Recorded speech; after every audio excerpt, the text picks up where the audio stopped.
Hello guys, अब हम पढ़ेंगे एंट्रोपी। एंट्रोपी क्या है?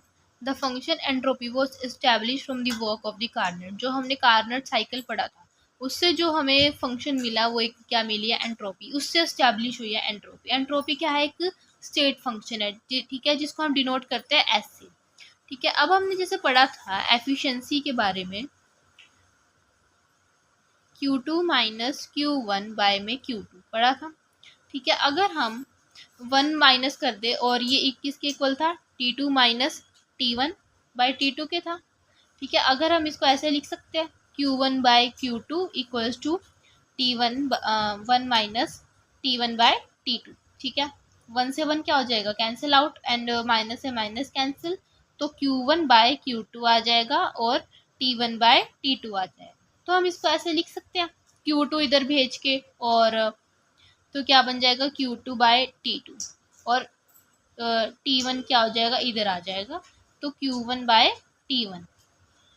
ठीक है, अब तो हम इसको ऐसे भी लिख सकते हैं Q2 bye T2 equals to Q1 bye T1 लिख सकते हैं, कोई प्रॉब्लम नहीं है। ठीक है, तो अब देखो, जब हम अगर हम इस वाली स्टेटमेंट को इधर ले आए Q2 बाय T2, तो यहाँ पे क्या हो जाएगा? माइनस में, यहाँ पे क्या था? ये प्लस में, तो इधर आके क्या हो जाएगा? माइनस में। Q1 bye T1 equals to 0। ठीक है, तो यहाँ तक तो यही सब कुछ स्टेप किए हुए हैं इन्होंने। ठीक है, तो ये क्या है? Q2 क्या होती है? Heat absorbed by the source, कि कितनी हीट अब्जॉर्ब की है सोर्स ने कि वो वर्क डन में कन्वर्ट हो जाए।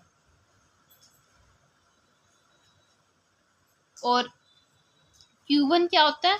Heat lost to the sink.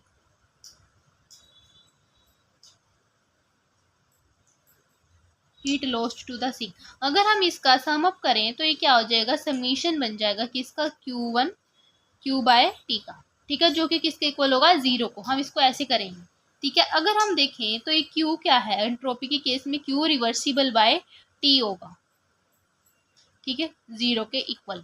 जब हमारी कार्नट साइकिल परफॉर्म हो रही थी, जो Q और Q बाई T का डिवीजन है वो हमेशा क्या आ रहा था? इस टर्म इक्वल टू 0 आ रहा था।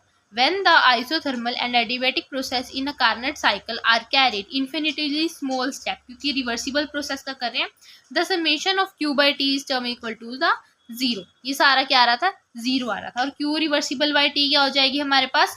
कांस्टेंट टर्म हो जाएगी। ठीक है, तो हमारे पास ये क्या है? एंट्रोपी। अब एंट्रोपी क्या है? हमारे पास स्टेट फंक्शन है। क्या है? स्टेट फंक्शन है। उसको अब हम देखते हैं कैसे कर सकते हैं स्टेट फंक्शन को। State function which does not depend upon the path, जो पाथ के ऊपर डिपेंड नहीं करती, ओनली किसके ऊपर